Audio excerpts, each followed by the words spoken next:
Ponemos sobre la mesa dos preguntas importantes, además de otros temas. ¿Qué influye en que una persona pueda desarrollar o padecer algún trastorno mental? Y luego me voy con usted, doctora, con otro tema. Okay. Mira, lo que son la genética, no podemos olvidarla. Sí. Hijos de padres que sufren algún tipo de trastorno mental también pueden sufrir. Por ejemplo, un hijo de un esquizofrénico puede desarrollar un trastorno bipolar. Un hijo de un bipolar puede desarrollar un trastorno bipolar, puede desarrollar un trastorno depresivo.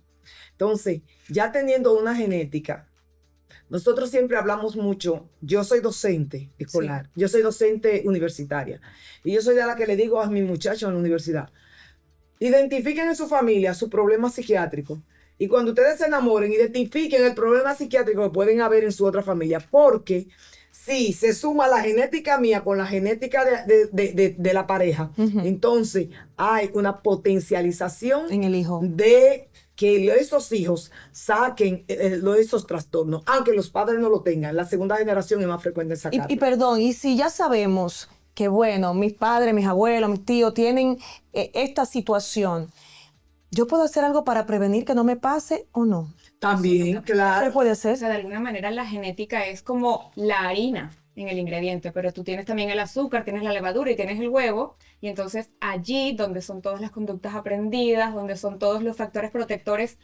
o no, social y culturalmente hablando, ahí es donde se hace como el buen mix o el mal mix para que se detone o se dispare un trastorno mental. ¿Y qué debe hacer una persona entonces que identifica que, mira, yo tengo estos antecedentes familiares y yo no quisiera padecerlo más adelante, ahora estoy bien, pero no quiero? ¿Qué puede Las hacer? enfermedades mentales tienen el componente biopsicosocial, es decir, la parte biológica, la parte biológica, la parte psicológica y la parte social, en donde la parte biológica es la que influye en el psiquiatra, la parte psicológica, psicología, y lo social, pues el entorno.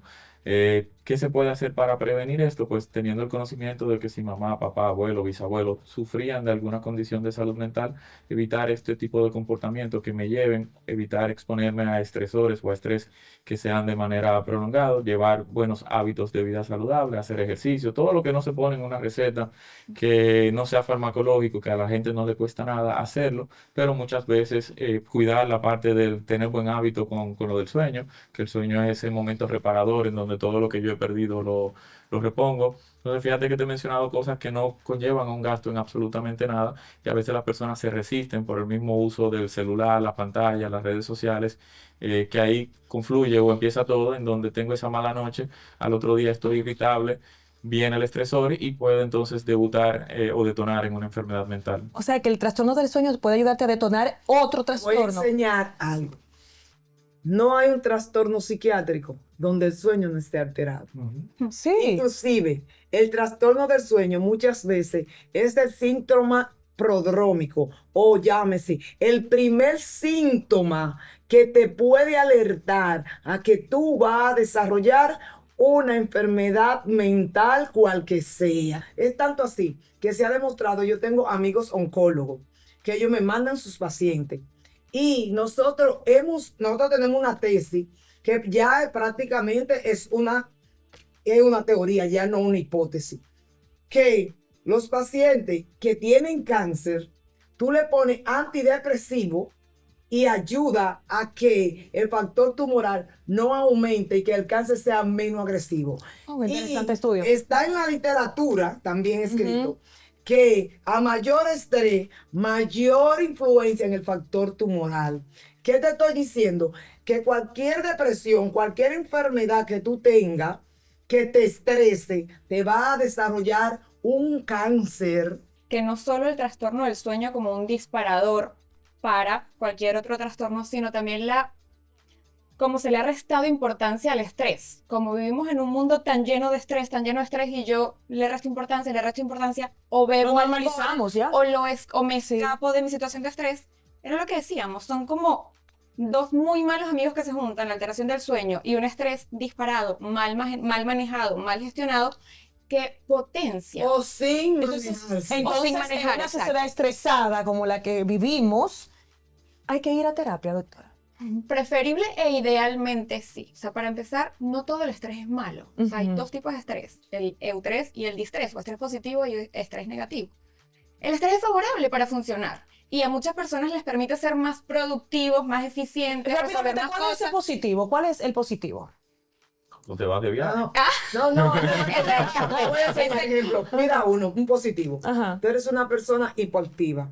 Tú eres una persona que tú no eres como Como iniciativa, eres lenta, te turba fácil en las cosas. Sí. Esa persona en momentos de estrés se estimulan Ujú.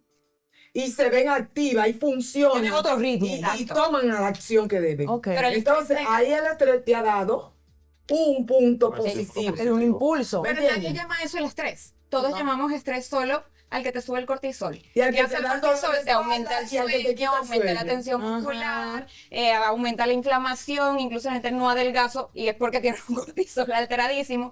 Ese es el estrés que la gente entiende que es el único, pero no. Entonces, vamos a educarnos, vamos a buscar herramientas, estrategias de afrontamiento, de manejo de la frustración, porque la frustración puede ser un activador importantísimo en la agresión, entonces son personas más hostiles y por ende más estresadas, más Es una irascibles. cadena. Es una cadena Es una cadena. preciosa, Wow. psicológicamente Preciosa. hablando. Es tanto así, que ejemplo, el estrés te provoca irritación.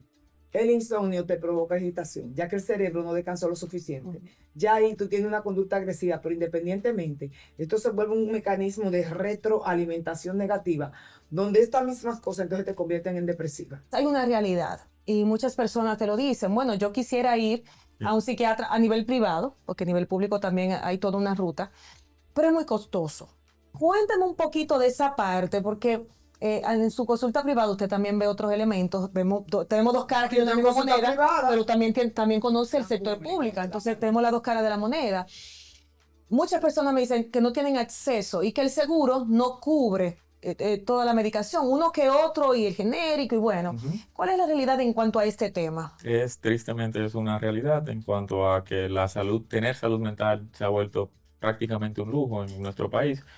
Por lo que comentas, el costo de la consulta, y a veces se critica al psiquiatra, pero cuando las aseguradoras quieren pagarte lo que uno agota en una consulta, no es igual que las otras especialidades. A nosotros se nos va mínimo 45 minutos, a veces hasta una hora, en lo cual una mañana 8 pacientes, 6, 7 pacientes, que no me es igual de rentable que a otro especialista que puede ver un volumen de pacientes. Y son muy costosos los Son medicamentos. muy costosos los medicamentos. Ahora hay muchos planes que se han inventado las mismas casas farmacéuticas en donde buscan beneficiar, teniendo conciencia de que el costo de las enfermedades mentales son elevadas, pero eso no es aquí, eso es en todo el mundo. Una persona que tiene una enfermedad mental que necesita medicación, ¿es para toda la vida o eso se para en algún momento? Lo ideal sería, exacto, depende, lo ideal sería que no fuera para toda la vida, lo que uno siempre quiere trabajar, pero ahí viene la contraparte de ese trabajo psicológico que se tiene que hacer, que a veces el paciente pone en